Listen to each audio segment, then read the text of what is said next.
नमस्कार, आदाब। Red mic दुनिया में आपका स्वागत है। मैं हूं सौरभ कुमार शाही। 3 साल से ज़्यादा युद्ध के हो गए यूक्रेन में। लाखों लोग मारे गए। यूक्रेन का एक हिस्सा टुकड़ों में बट गया। रशिया का उस पर कब्ज़ा हो गया। लाखों लोग घायल हैं। मिलियंस में लोग देश छोड़ के भाग गए हैं। अब इन सब के बाद जेलेंस्की ने कहा है कि उनको नेटो की मेंबरशिप अब नहीं चाहिए।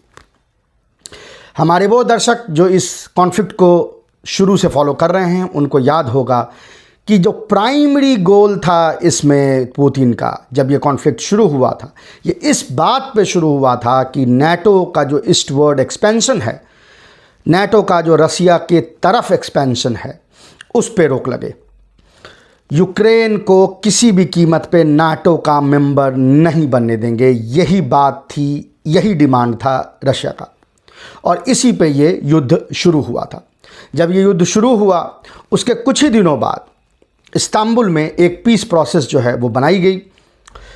जेलेंस्की वहाँ पहुँचे और वो उस पीस प्रोसेस पे साइन करना चाहते थे। अगर आप उस पीस प्रोसेस को पढ़ेंगे, मैंने उस पर पहले भी वीडियो कर रखी है उस ज़माने में, जब आप उस पीस प्रोसेस को पढ़ेंगे तो आपको लगेगा कि उसमें जो जो चीज़ें रसिया ने ऑफ़र की थी वो इतनी बेहतर थी अभी के किसी भी पीस ऑफ़र से कि उनकी कोई तुलना भी नहीं हो सकती।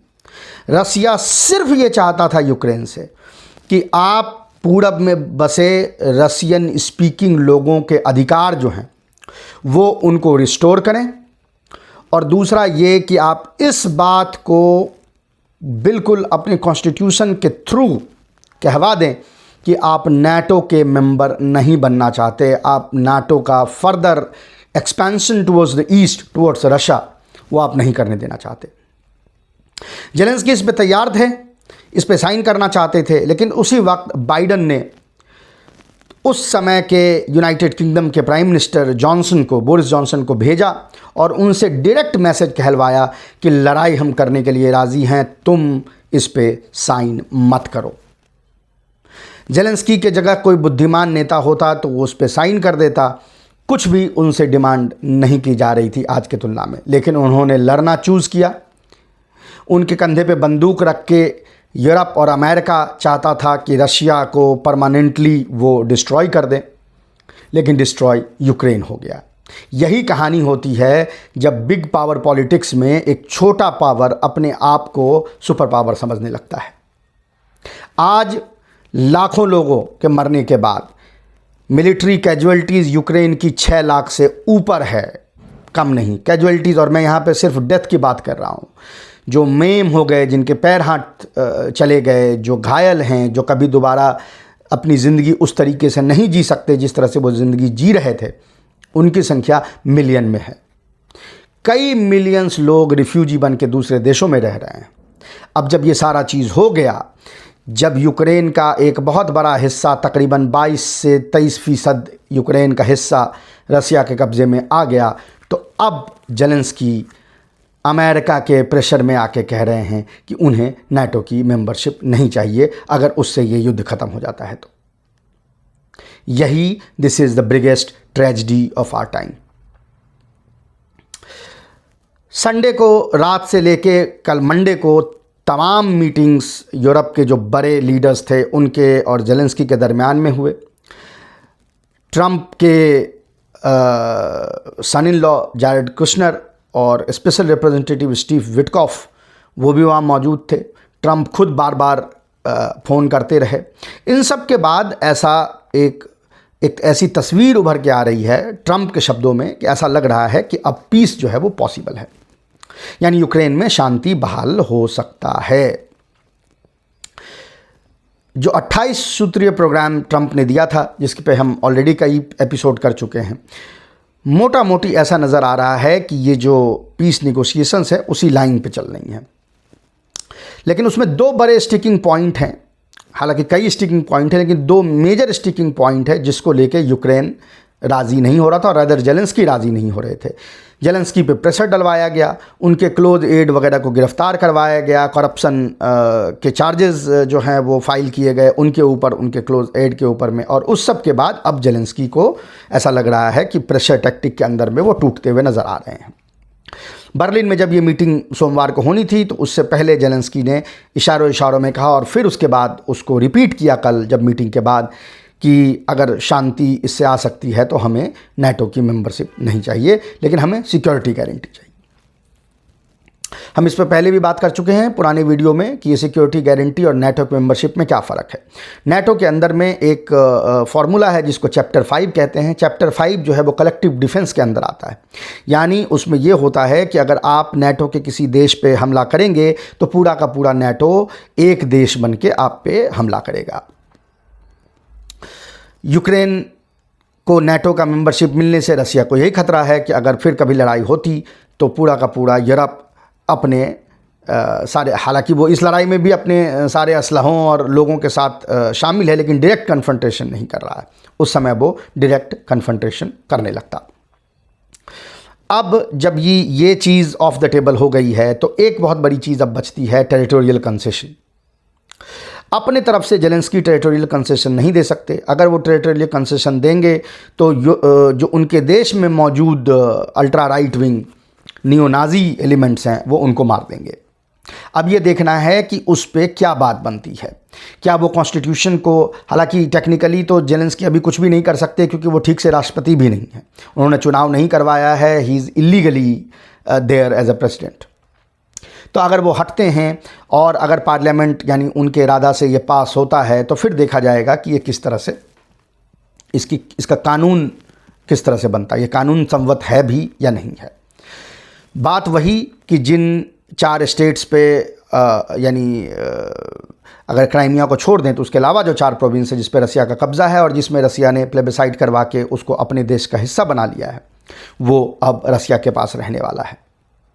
रसिया की ये डिमांड है कि डोनबस में यानी डोनेट्स्क और लुहांस्क जो 2 प्रोविंस हैं उसके जो वो हिस्से जिस पे रसिया का कब्ज़ा अभी तक नहीं हुआ है, यूक्रेन उसको खाली करेगा और उसके पीछे जाके वो एक बफर जोन बनाएगा। अब इसको लेके भी कई डिस्कशंस होनी है कि बफर जोन बनेगा किधर, रसिया के कब्ज़े वाली टेरिटरी पे बनेगा या यूक्रेन के कब्ज़े वाली टेरिटरी पे बनेगा। इसके अलावा जो 2 प्रोविंस हैं खेरसोन, ज़फरोजिया, इनके जो इलाके जिस पे रसिया का कब्ज़ा अभी तक नहीं है उसका क्या बनेगा, क्या उस पर इकोनॉमिक जोन बनेगी, कुछ ये यानी स्मॉल जो डिटेल्स हैं वो इसमें थ्रैश आउट होने हैं। लेकिन जो सबसे बड़ी खबर अभी ये है कि जिस चीज़ को लेके ये युद्ध शुरू हुआ था कि यूक्रेन नाटो का मेंबर ना बने, आज उस बात पे लाखों लोग मरवाने के बाद जेलेंस्की तैयार हो गए। आप में से कई दर्शक ये बात सोचेंगे, ये पूछते भी होंगे कि ऐसा क्या था जिसमें वो यूक्रेन को रसिया नाटो का मेंबर नहीं बनना देना चाहता था। ऊपर फिनलैंड हो, स्वीडन हो, ये सारे नाटो के मेंबर बन गए। एक तरीके से कहा जाए तो आप इसको पुतिन की डिफीट कह सकते हैं कि वो एक देश को नहीं बनने देना चाहते थे लेकिन बाकी देश जो है वो बन गए। तो इसमें उनको जीत क्या हासिल हुई? तो इसके लिए आपको रसिया का ज्योग्राफी ध्यान में रखना पड़ेगा। अगर आप रशियन ज्योग्राफी को देखेंगे तो आपको पता चलेगा कि जो सबसे ज़्यादा एंटी रशिया जो एलिमेंट्स हैं वो या तो बाल्टिक्स में ऊपर 3 कंट्री हैं, एस्टोनिया, लैटविया, लिथुआनिया, या नीचे आप नॉर्दर्न यूरोप में आप देख सकते हैं यानी नॉर्थ ईस्ट के तरफ पोलैंड, और उसके नीचे मेन यूरोप का जिसको कोर कहते हैं, यूरोप ट्रू एंड प्रॉपर, वो आपको नज़र आता है। पोलैंड अगर हमला करना चाहेगा रशिया पे, पोलैंड के थ्रू अगर नाटो हमला करना चाहेगा रशिया पे, तो बीच में बेलारूस है। नॉर्दर्न कंट्रीज़ यानी ऊपर फिनलैंड वगैरह हमला करना चाहेंगे तो वो इतनी छोटी कंट्रीज़ हैं और वो रसिया से इतने करीब हैं कि घंटों में अगर न्यूक्लियर वॉर होती है तो रसिया इन पूरे देशों को तबाह कर सकता है, नेस्त नाबूद कर सकता है, पता ही नहीं चलेगा कि इनका कुछ भी बचा है। लेकिन डर हमेशा यूक्रेन से है। क्यों है?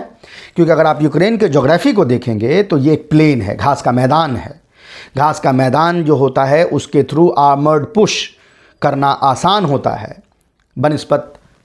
बनिस्बत उन इलाकों के जो समंदर के किनारे है, जहाँ बॉर्डर आपकी समंदर से मिल रही है या आपके माउंटेनियस रीजन है। दूसरी बात कि यूक्रेन की पॉपुलेशन भी अच्छी खासी थी, साथ ही साथ यूक्रेन की स्टैंडिंग आर्मी यूरोप की सबसे बड़ी स्टैंडिंग आर्मी थी। रसिया को डर था कि अगर यूक्रेन नाटो का हिस्सा बनता है तो जो जोग्राफिकल कंस्ट्रेंट्स नाटो को मिली हुई, देखें नीचे भी जहाँ कॉकसस की तरफ भी आप देखें जोग्राफिकल कंस्ट्रेंट है, क्योंकि पता नहीं सेंचुरीज से तुर्की ने कोशिश की वहाँ पर रसिया को हराने की, और बार बार तुर्की हारता रहा। जब ओटोमन एम्पायर में था तब भी हारा, और उसके बाद भी। रसिया का एक ही वीक पॉइंट है, वो है यूक्रेन। यूक्रेन ही वो जोग्राफिकल एंटिटी है जिसके थ्रू यूरोप रसिया में घुस सकता था, नाटो घुस सकता था। और अगर वो 6 लाख से ऊपर, इनफैक्ट उस ज़माने में करीब 8 लाख की मुसल्लह फ़ौज थी। 8 लाख की मुसल्लह फ़ौज अगर यूक्रेन की नाटो के फ़ौज के साथ मिल जाती तो रसिया के लिए मुश्किल हो जाता उस न्यूमेरिकल सुपरियरिटी से लड़ने में। और इसीलिए रसिया ने ये कोशिश की कि इसको शुरू में ही डिस्ट्रॉय कर दिया जाए। आज वो इसमें उसने ये अचीव कर लिया। कोई फ़र्क नहीं पड़ता उसको कि फ़िनलैंड ने वहाँ क्या कर लिया। हाँ, ये बात ज़रूर है कि बाल्टिक्स के कंट्री जो बार बार नाटो को उकसाते रहते हैं, ये छोटे कंट्री हैं, इनकी पॉपुलेशन बहुत छोटी है, और ये सारे तीनों के तीन यानी लैटविया, लिथुआनिया और एस्टोनिया अपने देश में जो रशियन स्पीकर्स हैं उनके साथ ज्यादती करते हैं। उनका एक तरीके से कल्चरल जेनोसाइड कर रहे हैं, उसके लैंग्वेज को, उनके कल्चर को धीरे धीरे मेन स्ट्रीम से अलग कर रहे हैं। इस तरह के कानून बना रहे हैं कि उनके लैंग्वेज और उनके कल्चर पे कुठाराघात हो। ये बिल्कुल वैसा ही है जैसा यूक्रेन कर रहा था। उनको ये डर है, ये जानते हैं कि वो इस तरह से करते रहेंगे तो उनका भी वही हाल होगा जो यूक्रेन का हाल रशिया ने किया था।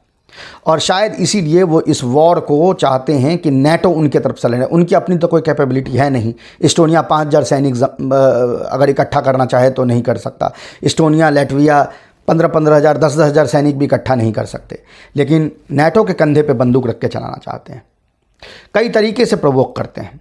अभी इसी हफ्ते, यानी पिछले हफ्ते जो अभी हफ्ता गुजरा है, उसमें ये जो नॉर्दर्न यूरोप के कंट्रीज़ हैं 3, जिनको बाल्टिक स्टेट कहते हैं, बाल्टिक्स के देश साथ में 1-2 और जो एंटी रशियन कंट्री थे, इसके साथ मिलके जो पूरा का पूरा बाल्टिक सी है और जो पूरा ऊपर का आर्कटिक का जो एरिया है उसको मिलिटराइज करने की कोशिश करना चाह रहे थे। वहाँ से रशिया का नॉर्दर्न सी रूट गुजरता है।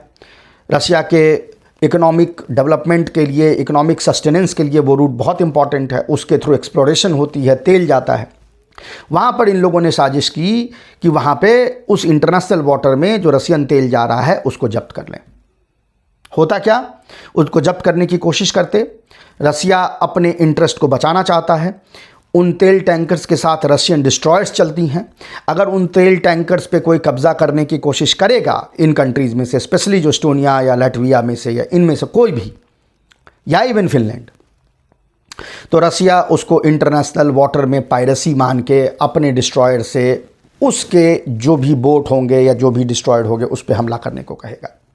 ये उकसाने की कोशिश लैटविया, लिथुआनिया, एस्टोनिया की इसलिए है कि उनको लगता है कि ऐसा करेंगे तो हम पे जब रसिया हमला करेगा तो हम फिर दौरे दौरे नाटो में जाएंगे और कहेंगे कि चैप्टर 5 यहाँ पे इन्वोक होता है क्योंकि हम पे हमला किया गया, तो अब आप सब मिलके रसिया पे हमला कीजिए।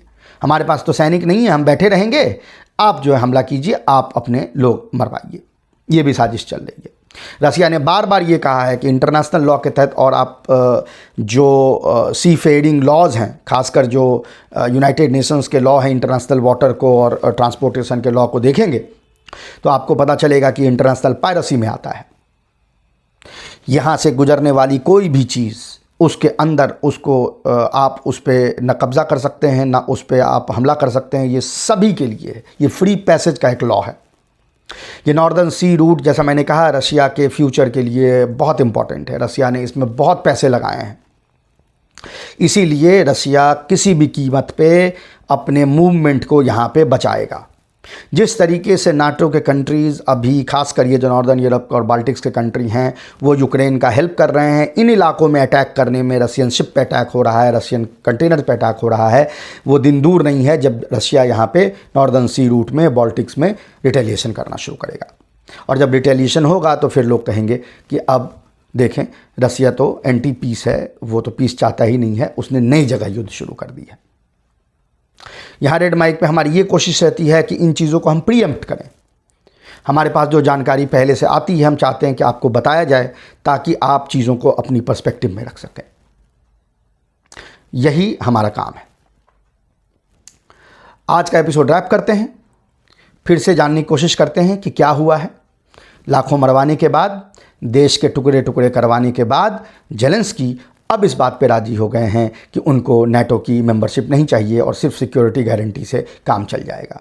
सिक्योरिटी गारंटी क्या होगी, वाटर टाइट होगी, उसमें अमेरिका का क्या रोल होगा, उसमें यूरोप का क्या रोल होगा, ये बात अभी थ्रैश आउट होनी है। टेरिटरी कितना देगा यूक्रेन? क्या जेलेंस्की के पास राइट है कि वो टेरिटरी दे सकते हैं? अगर वो देने की कोशिश करेंगे तो क्या जिंदा बचेंगे? ये सब चीज़ें कुछ हफ्तों महीनों में आपके सामने वाज़ेह हो जाएगा। पर अभी के लिए इतना ही। हम आपसे फिर मिलेंगे किसी और इशू पे। तब तक के लिए नमस्कार।